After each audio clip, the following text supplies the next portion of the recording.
Hello students, हम class 12th के ईशिप chapter 1 entrepreneur opportunity पे वर्क कर रहे हैं। उसका ये पार्ट 1 है।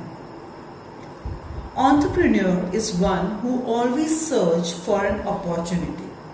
एंटरप्रेन्योर कौन है? जो हमेशा सर्च करता रहता है अपॉर्चुनिटी, जो हमेशा ढूंढता रहता है अवसर जहां वो बेनिफिट ले सके, जहां कोई दूसरा नहीं पहुंचा है वहां वो पहुंच के उस बेनिफिट को ले सके। Then basic test of a successful entrepreneur is identification of business opportunity in the environment. Basic test जो होता है ना, बेसिक टेस्ट का मतलब जिसको पास करने के बाद कोई भी एंटरप्रेन्योर आगे बढ़ पाएगा, वो बेसिक टेस्ट क्या होता है? Identification of business opportunity. यानी उसको बिजनेस अपॉर्चुनिटी को वर्क करना है जो एनवायरमेंट, जो मार्केट आसपास है उसमें से, and initialise the steps to the proceed and sell goods and services to make the best use of opportunity. मतलब आपने आइडेंटिफिकेशन ऑफ अपॉर्चुनिटी कर ली और उसके बाद आपने इनिशिएट करे स्टेप्स जो प्रोडक्शन हो, गुड्स या सर्विसेज के हो, और उस अपॉर्चुनिटी को बेस्ट यूज कर सके। देखिए, आपने क्लास 11th में पढ़ा है कि what is the meaning of entrepreneurship, who is the entrepreneur and what is the meaning of enterprise. हम जरा सा उसको रिवाइज कर लेते हैं। Right? Entrepreneurship is the process एक प्रक्रिया है। उस प्रक्रिया में हम क्या करते हैं? Identify the opportunity in the market. हम सर्च आउट करते हैं, हम ढूंढते हैं कि कहाँ हमें अवसर मिल सके। वो जगह जहां दूसरे नहीं देख पा रहे हैं वहां पर से आप अवसर ढूंढ लेते हैं। Then resource arrangement, second step जो है वो है रिसोर्स अरेंजमेंट। मतलब जो काम मैंने विचार किया है कि हाँ यहाँ मेरे को अपॉर्चुनिटी दिख रही है, तो उसके लिए क्या क्या रिक्वायरमेंट रहेगी जिससे जो मुझे चाहिए एक उस चीज को स्टार्ट करने से पहले। थर्ड स्टेप है harness gain for a long term. Means एक बार अगर मैंने सही अपॉर्चुनिटी देख ली, उसके लिए रिसोर्सेज प्रॉपरली ले लिए और वर्कआउट कर लिया, तो मैं उस अपॉर्चुनिटी से लंबे समय तक गेन ले सकता हूं। पर ये कौन लेगा? It's a entrepreneur. He is the person who is going to convert the situation into opportunity. मैं एक एग्जांपल लेती हूँ। देखिए, आपको बहुत कॉमन एग्जाम्पल है पर आपको लगेगा कि ये कैसा हुआ। पहले शादी ब्याह में कभी भी कैटर्स नहीं होते थे, कभी भी इवेंट मैनेजर्स नहीं होते थे। घर वाले ही हलवाई के साथ लगे रहते थे और घर वाले ही सारे डेकोरेशन में और सब में लगे रहते थे। पर आज की तारीख में जब लोग इंजॉय करना चाहते हैं, पैसा देने को तैयार हैं, तो वहां पर यही पर्सन है जिन लोगों ने अपॉर्चुनिटी को ग्रैब किया। उन्होंने कहा देखिए, आपको क्या चाहिए? आपको सुकून से सारे एंजॉयमेंट चाहिए, हम देते हैं। आपको खाने की प्रॉब्लम है, हम अरेंजमेंट करेंगे। सारा अरेंजमेंट, चाहे वो हलवाई से कैसे बनाना है, क्या बनाना है, सब हम अरेंज करते हैं। और आपको वहाँ पर किस तरह से डेकोरेशन चाहिए, क्या थीम चाहिए, हम करके देंगे। एवरीथिंग। वो एक बहुत बड़ा आज की तारीख में बिजनेस है जो एक एंटरप्रेन्योर के दिमाग से निकला हुआ है। Right? So he is converting the situation into opportunity. शादी की सिचुएशन है और उसमें से जो लोग परेशान हो रहे हैं, उस परेशानी को वो क्या में कन्वर्ट कर रहे हैं? अपॉर्चुनिटी में। और उस प्रोसेस को वर्कआउट करने के बाद उस किस चीज में रिजल्ट करते हैं? वो रिजल्ट करते हैं एंटरप्राइज में। एंटरप्राइज एंटरप्रेन्योर जो विजन करता है, अरे उसने देखा यार यहाँ पर शादी में ये प्रॉब्लम हो रहा है, लेट मी वर्कआउट, और मैं इनको ये फैसिलिटी ला के देता हूँ और उसके बदले में पैसा ले लूंगा। इससे मेरा भी काम हो जाएगा और सामने वाला का भी काम हो जाएगा। तो क्या हुआ? उसने एक एंटरप्राइज क्रिएट कर ली। सो एंटरप्राइज इज अ बिजनेस और ट्रेड और services that is being given by entrepreneur. Right? So this services is being worked out by entrepreneur. चलिए, अब अपन समझते हैं कि बिजनेस अपॉर्चुनिटी क्या है। It may be describe as an attractive economic idea which could be implemented to create a business earn profit and ensure further growth. क्या मतलब हुआ इसका?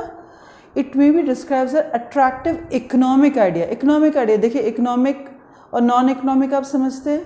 इकोनॉमिक आइडिया वो होता है जिसके अगेंस्ट आप एक्सपेक्ट करते हो कि मुझे रिटर्न मिले. और जब हम बिज़नेस की बात करते हैं तो आपने 11th में ऑलरेडी पढ़ रखा है कि इकोनॉमिक का यहाँ पर मतलब बिज़नेस से रिलेटेड अगर है तो मतलब है कि मैं प्रॉफिट अर्न करना चाहता हूँ, राइट. तो यहाँ पर क्या चीज़ होती है उससे? पहला तो उससे बिज़नेस क्रिएट होता है, दूसरा उससे प्रॉफिट आता है, और तीसरा ये इंश्योर हो जाता है कि उससे ग्रोथ रहेगी फ्यूचर में. इसके 5 एलिमेंट्स हैं, राइट. हम इसको एक शॉर्ट फॉर्म में आप CP के रूप से भी याद कर सकते हैं, AAPCP. तो आप CP के रूप में याद कर सकते हैं. पहला है assured market scope. Assured market scope का मतलब होता है कि हम सबसे पहले ये देखेंगे कि जो हमने बिजनेस अपॉर्चुनिटी या प्रोडक्ट पे वर्क कर रहे हैं, क्या उसका मार्केट है, क्या उसको मार्केट एक्सेप्ट करेगा. और ऐसे ही नहीं कि अभी एक्सेप्ट करेगा, लॉन्ग टर्म में एक्सेप्ट करेगा. तो पहले हम ये देखते हैं कि हमारे पास मार्केट है या नहीं, कि ये टेम्पररी फेस है जिसको हम अपॉर्चुनिटी समझ रहे हैं. दूसरा है an attractive and acceptable rate of return. ये किसी भी बिजनेस का सबसे इम्पॉर्टेंट पॉइंट है जिसके बिना कोई भी व्यक्ति किसी भी प्रोजेक्ट पे आके वर्क नहीं करता. Attractive and acceptable. क्या? Rate of return. अट्रैक्टिव का मतलब होता है कि वो चीज़ जो आपको अट्रैक्ट भी करे और आप उसको एक्सेप्ट भी कर सको, वो वाले rate of return on investment. Rate of return on investment यानी जो हमने पैसा लगाया है उसके बदले में जो हमें प्रोपोर्शनेट पैसा आता है उसको हम रेट ऑफ रिटर्न बोलते हैं. तो रेट ऑफ रिटर्न जो होता है यानी प्रॉफिट जितना ज़्यादा मेरे को मिलेगा किसी प्रोजेक्ट में, उतना ही वो मेरे लिए एक्सेप्टेबल हो जाता है, उतना ही वो मेरे लिए अट्रैक्टिव हो जाता है. ठीक है. फिर नेक्स्ट है प्रैक्टिकलेबिलिटी ऑफ अ आइडिया. प्रैक्टिकलेबिलिटी मतलब क्या हुआ कि क्या वो प्रोडक्ट सही में लॉन्ग टर्म का डिमांड बना के रख सकता है, क्या वो आइडिया सही तरीके से इम्प्लीमेंट करने जा रहा हूँ वो सही तरीके से रहेगा या नहीं रहेगा, लॉन्ग टर्म में चलेगा या नहीं चलेगा. आप बहुत से प्रोडक्ट्स, बहुत सारे चाइना प्रोडक्ट्स आप देखोगे जो आते हैं, जो इंडियंस भी उसको कॉपी करने की कोशिश करते हैं, और आप देखोगे वो थोड़े दिन चलते हैं और फिर वो मार्केट से ख़त्म. जैसे स्पिनर्स ही ले लीजिए, कितने दिन चले, क्यों? क्योंकि उनकी कोई यूटिलिटी नहीं थी, कोई यूज़ नहीं था, जैसे ऐसे ही था वो, बस घुमाते रहो, वैसे ही लोग घूम रहे थे, राइट. सो जो प्रोडक्ट आप डिसाइड कर रहे हो वो आगे डिमांड में बना रहे, लॉन्ग टर्म रहे, वो सिर्फ ट्रेंड के हिसाब से नहीं चल रहा हो, वही प्रोडक्ट आप एक्सेप्ट करोगे. चौथा है competence of entrepreneur to encash it. Entrepreneur क्या वो केपेबल है, वो पर्सन जो ये बिज़नेस स्टार्ट करना चाह रहा है, क्या वो केपेबल है उस पर्टिकुलर प्रोडक्ट को और उस पर्टिकुलर अपॉर्चुनिटी को इनकैश यानी भुनाना मतलब यहाँ पर है उसको उसके मैक्सिमम रिटर्न ले पाने की क्षमता है. देखिए, हर तरीके का काम कुछ एफर्ट्स मांगता है, कुछ अंडरस्टैंडिंग मांगता है. जो एक चाय वाले की दुकान की रिक्वायरमेंट है और एक 5 स्टार होटल की रिक्वायरमेंट है, दोनों ही अलग अलग है. तो आप समझ सकते हैं कि पर्सन में उतनी क्षमता, उतनी क्वालिटी भी होनी चाहिए कि क्या वो उस पर्टिकुलर अपॉर्चुनिटी को अपने लिए फेवरेबल बना सके, right. Then you have the 5th, वो है potential of future growth. Potential of future growth का मतलब होता है कि जिस भी प्रोजेक्ट पे हम वर्क कर रहे हैं वो प्रोजेक्ट हमें कितने लंबे समय तक रिटर्न्स अच्छे देगा और आगे बढ़ता रहेगा. ऐसा तो नहीं उसकी लाइफ साइकिल बहुत छोटी हो या बहुत स्ट्रगलिंग हो जो मैनेज ही नहीं हो पाए. तो पोटेंशियल मतलब कैपेबिलिटी हो जाता है कि कितनी उस प्रोडक्ट में कैपेबिलिटी है, उस प्रोजेक्ट में कैपेबिलिटी है जो फ्यूचर में वो रिटर्न्स दे पाए. तो हमें ये 5 एलिमेंट्स पे काम करना पड़ता है जब हम बिजनेस अपॉर्चुनिटी देख रहे होते हैं. हमने elements of business opportunity work कर लिया। अब हम वर्क करते हैं exploring the opportunities in environment. Exploring यानी ढूंढना, पता लगाना। अब ये पता लगाना, दो चीज़ें हमें पता लगनी चाहिए कि कोई प्रॉब्लम एग्जिस्ट कर रही है या कोई ज़रूरत खड़ी हो रही है। ये दोनों ही चीज़ एक ऐसी है जिसकी वजह से हमारे लिए अवसर या अपॉर्चुनिटी खड़ी हो जाती है। So this is basically a diagram जो शो कर रहा है आपको कि किस तरीके से डिफरेंट स्टेजेस से गुजरकर एक बिजनेस एंटरप्राइज बनता है। पहला है अपॉर्चुनिटी स्पॉटिंग। क्या करते हैं, हमारी नीड्स और प्रॉब्लम्स को हम एनालाइज करते हैं जो हमारी एग्जिस्टिंग एनवायरनमेंट में। जैसे पुष्पिंदर सिंह ने क्या करा, जब वो ट्रैवल कर रहा था तो उसको पता चला कि साहब लोगों को अच्छा खाना चाहिए जब वो ट्रेन में ट्रैवल कर रहे हैं। ठीक है, अब जहाँ तक उसका सप्लाई करने की बात थी, बट नेचुरल था कि पैसे ज़्यादा लगेंगे, अच्छी चीज़ और टाइम पे करवा रहे हो तो उसको ये भी पता था कि अगर मैंने इस चीज़ को वर्कआउट करना है तो उसके लिए मेरे पास कौन मेरे कस्टमर है, वो 10% प्रीमियम कस्टमर हैं जो एसी या सेकेंड एसी में ट्रैवल करते हैं, जो उस चीज़ में ट्रैवल कर रहे हैं, बट ऑब्वियस है वो तैयार हो जाएंगे उस अमाउंट को पे करने के लिए। तो उसने उस पर्टिकुलर प्रॉब्लम को एक अपॉर्चुनिटी की तरह से डील किया। फिर उसने क्या करा, उसने इवैल्यूएट किया। उसने इवैल्यूएट करा अलग अलग जगह से। उसने ये देखा कि एक ही ट्रेन थोड़ी है, इंडिया में कितनी ट्रेनें हैं और हर ट्रेन में एसी कंपार्टमेंट भी होगा, सेकेंड एसी भी होगा और लोगों को अच्छे खाने की ज़रूरत भी होगी। तो उसने सोचा कि क्यों ना मैं इसी चीज़ को अपने बिजनेस में कन्वर्ट करूं। तो उसने इस चीज़ को किस तरह से वर्कआउट किया, जैसे ही उसने कोई पैसेंजर अपना टिकट बुक कराता है, उसी समय उस टिकट के साथ साथ वो अपने खाने के लिए भी बोल सकता है कि उसको वो कब चाहिए, कैसे चाहिए। अगर वहाँ नहीं दे पाया तो वो रास्ते में कॉल सेंटर के थ्रू भी कर सकता है, वहाँ नहीं तो वेब इंटरफेस के थ्रू भी कर सकता है। तो उसने सारे क्रिएटिव आइडियाज़ यूज़ कर लिए कि किस तरीके से एक पैसेंजर बहुत आसानी से अपने ऑर्डर को दे सकता है। और ये चीज़ पुष्पिंदर सिंह ने अपने सारे सोर्सेस पे इवैल्यूएट करने के बाद समझी। थर्ड है इनोवेशन एंड प्रोडक्ट।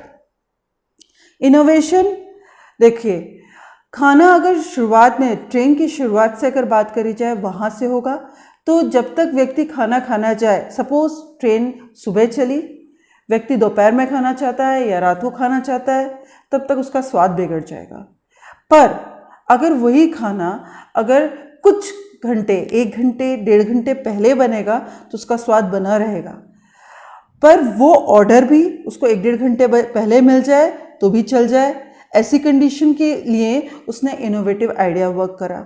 उसने अलग अलग स्टेशंस पे अलग अलग जो वेंडर्स हैं उनसे कोऑर्डिनेट किया और उसने ये बनाया कि किसी भी तरीके से अपने जो पैसेंजर्स हैं उनको रियल टाइम मतलब जब उनने चाहा है, उनने कहा मुझे इस फलाना स्टेशन पे मेरे को खाने का बॉक्स मिल जाना चाहिए, तो भाई उसी स्टेशन पे वो बॉक्स उसको मिले और वो गरम गरम मिले। तो ये नेटवर्किंग वाला काम उसने वर्क किया अपने इनोवेशन और प्रोडक्ट, उसका जो फूड था, जो उसने गुड फूड की बात करी, उसके थ्रू करा। और उससे अल्टीमेटली क्या हुआ, उससे अल्टीमेटली उसका प्रोजेक्ट ऑफ बिजनेस स्टार्ट हो गया। तो ये एक्सप्लोर किया उसने, प्रॉब्लम से उसने एक बिजनेस एंटरप्राइज को क्रिएट कर लिया। नेक्स्ट हम जो इसमें पॉइंट वर्क करेंगे कि perceiving and sensing opportunity. Perceiving क्या होता है? परसीविंग इंटरप्रेट करना होता है और सेंसिंग यानी डिटेक्ट करना है। इंटरप्रेट करना यानी हम किसी चीज़ को देखकर, उसको समझकर उसका अंदाज लगा रहे हैं, और डिटेक्ट यानी एक्चुअल कंडीशन को सेंस कर रहे हैं।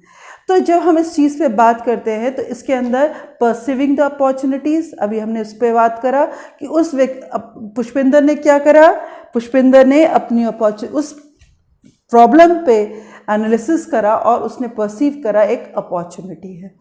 प्रोसेस द इंफॉर्मेशन, उसने एनालाइज करके उस इंफॉर्मेशन को प्रोसेस किया। और एनालिसिस द इमर्जिंग पैटर्न, ये क्रिएटिव आइडिया और इनोवेटिव प्रोडक्ट, ये क्या है? इमर्जिंग पैटर्न है। इमर्जिंग पैटर्न कैसे हो गया? देखिए, आज के तारीख में इंटरनेट जो है वो सबसे फास्ट मूविंग है और सबसे ज़्यादा यूज में आने वाली चीज़ है। आज हर एक के पास मोबाइल है, हर एक के पास इंटरनेट है और हर व्यक्ति चाहता है कि मैं कुछ टाइम के अंदर ही अपनी चीज़, मुझे आजकल सब चीज़ फास्ट चाहिए। यह आज का इमर्जिंग पैटर्न है। तो फास्ट चाहिए, तो उन्होंने कहा कि भैया ठीक है, आप मुझे 1 घंटे पहले आप खाने का ऑर्डर दे दो, 1 घंटे बाद आपको नेक्स्ट स्टेशन पे खाना मिल जाएगा। यही उसने पैटर्न को वर्क करा। और परsuading अदर्स फॉर सपोर्ट, उसने क्या करा? उसने नेटवर्किंग क्रिएट करी और लोगों में पब्लिसिटी करी। देखिए, जब वो टिकट काउंटर पे, जब टिकट के समय ही वो कस्टमर को इन्फॉर्मेशन प्रोवाइड कर रहा है, तो वो परस्यू कर रहा है कि साहब आप मेरे से खाना लीजिए, राइट? जब वो अपने कस्टमर्स को कर रहा है, वो एक्चुअली कस्टमर्स को ही परस्यू कर रहा है, प्लस उसके पार्टनर्स जिनसे वो नेटवर्किंग बना रहा है। हर स्टेशन पे वो अवेलेबल तो नहीं रह सकता ना, पर उसने क्या करा? हर जगह नेटवर्क क्रिएट करा। जिस रूट की ट्रेनों को उसने कवर किया था वहाँ पर एक नेटवर्क क्रिएट करा, और नेटवर्क क्रिएट करने के बाद उसने वहाँ के लोगों को अपना पार्टनर बनाकर उनसे भी सपोर्ट एक्सपेक्टेड किया। तो उसने क्या करने का टेंडेंसी है? परस्यू करने की टेंडेंसी है। सो एक जो एंटरप्रेन्योर होता है उसका विजन और क्रिएटिविटी बहुत इंपॉर्टेंट होती है। अब हम वर्क करते हैं various sources leading to basic idea. कौन कौन से वेरियस सोर्सेस हैं जो हमारी बेसिक आइडिया ऑफ बिजनेस को लीड करते हैं? इस पहला है प्रॉब्लम। कोई सी भी चीज़ प्रॉब्लम से स्टार्ट होती है तो वो प्रॉब्लम का सॉल्यूशन भी चाहिए, और जब वो सॉल्यूशन बनता है तो वहाँ पर अल्टीमेटली क्या बन जाता है? एक बिजनेस, एक अपॉर्चुनिटी। आपको मैंने थोड़ी देर पहले भी एक कैटरिंग का एग्जाम्पल दिया था। प्रॉब्लम क्या थी कि जो पार्टीज़ थी, पार्टीज़ में घर वाले अगर खाने में बनाने में लगे रहें, वो परेशान होते रहें, तो ना तो वो ढंग से उस पार्टी को एंजॉय कर पाएंगे, ना अरेंज कर पाएंगे, ना अटेंड कर पाएंगे। तो उस प्रॉब्लम को किसने सॉल्व किया था? कैटरर्स ने। सो प्रॉब्लम से क्या आया? सोल्यूशन आया। सोल्यूशन क्या आया? कैटरिंग का एक बिजनेस, राइट? देन चेंजेस यहाँ पर हर तरीके की चेंज की बात करें, चाहे वह सोशल हो, पॉलिटिकल हो, टेक्नोलॉजिकल हो, सब तरीके के चेंजेस यहाँ पर की बात हो रही है। देखिए, अगर हम कहें तो पहले ज़माने में अगर बात करें तो पहले घर का बना हुआ खाना ही सब लोग एक्सेप्ट करते थे और एक्सपेक्ट ही करते थे कि घर का बना ही होना चाहिए, बाहर का नहीं चाहिए। पर आज की तारीख में सोशल जो कंडीशंस चेंज होती जा रही है, फीमेल्स इतनी वर्किंग होती जा रही हैं, उनके पास भी इतना समय नहीं है। आज अचार से लेकर पापड़ से लेकर कोई सी बहुत कम घरों में आपको घर का मिलेगा, मैक्सिमम घरों में आपको बाहर का ही मटेरियल मिलेगा, और वो ही एक बिजनेस वर्कआउट है। चाहे लिज्जत पापड़ की बात कर लीजिए, आज पापड़ घर में ना बनकर बाहर से ले रहे हैं ना, तो लिज्जत पापड़ को वहीं से तो बिजनेस मिल रहा है। फिर नेक्स्ट है इन्वेंशंस। इन्वेंशन का मतलब कुछ चीज़ नई बनाना। नई चीज़ बनाने की क्या बात हुई? यहाँ पर अपन वर्क कर रहे हैं इन्वेंशंस के ऊपर, तो हम आज के इस पे ड्रोन के ऊपर बात करते हैं। देखिए, जब से 3 इडियट्स में ड्रोन देखा, तब से एक आइडिया आ गया कि साहब ज़रूरी नहीं है कि कैमरे के साथ आप लोगों को भी हर जगह मूव करना पड़े, यानी कैमरामैन को भी मूव करना पड़े। बिना कैमरामैन के भी कैमरा मूव कर सकता है और हर एंगल से फोटोग्राफी हो सकती है। सिर्फ उसको बटन्स, कुछ रिमोट कंट्रोल्स को यूज़ करना है और काम हो जाएगा। वो एक इन्वेंशन था। प्रॉब्लम थी, चेंजेस रिक्वायर्ड था, और उससे इन्वेंशन हो गया कि ड्रोन आ गया, और आज आप किसी भी हाइट पे जाकर फोटोग्राफ्स ले सकते हो, किसी भी एंगल पे ले सकते हो, राइट? सो वो एक बिजनेस जो कैमरा के वर्ल्ड में जहाँ पर वीडियोस और ये सब वर्क हो रहा था, वहाँ पर एक नया इन्वेंशन आया ड्रोन, जो बहुत ही इम्पॉर्टेंट है। आज किसी भी शादी ब्याह में जाओ तो आपको देखोगे कि वहाँ पर भी वो लोग यही यूज़ कर रहे हैं, कैमरामैन कैमरा लेके नहीं घूम रहा है, right. So next is competition. ये बहुत ज़रूरी है भाई। कंपटीशन में अगर आपका कॉम्पिटिटर किसी भी कारण से ज़्यादा अच्छा वर्क कर रहा है तो आप क्या करोगे, आप अपने प्रोडक्ट को और ज़्यादा कॉम्पिटिटिव बनाने की कोशिश करोगे, या तो उसको प्राइस से लेकर, या तो उसके फीचर्स को लेकर, या उसके किसी एडवर्टाइजमेंट स्किल को लेकर कुछ ना कुछ ऐसा करोगे जिसकी वजह से आप कॉम्पिटिटर से बेटर बन पाओ और उसकी वजह से नया बेसिक आइडिया जनरेट होता है आपके बिजनेस में। नेक्स्ट है आपका वो है इनोवेशन। इनोवेशन क्या होता है, जैसे नया क्रिएटिव थिंग जो आप वैल्यू एडिशन के फॉर्म में देख लो। सी मोबाइल्स तो पहले से ही हैं, मोबाइल्स में चार्जर्स भी पहले से ही हैं, पर भी एक सैमसंग नया वर्क करा, उसने नया इनोवेशन किया। क्या इनोवेशन किया कि सैमसंग गैलेक्सी फोल्ड से आप वायरलेस रिवर्स चार्जिंग कर सकते हो। यानी आप सैमसंग के जो गैलेक्सी फोल्ड है उसके रिवर्सल साइड में अगर कोई सा भी मोबाइल रख दोगे तो वो ऑटोमेटिकली चार्ज होने लग जाएगा। अब ये क्या है, ये इनोवेशन है। ये इनोवेशन भी मार्केट जनरेट करता है और नए अपॉर्चुनिटीज़ क्रिएट करता है।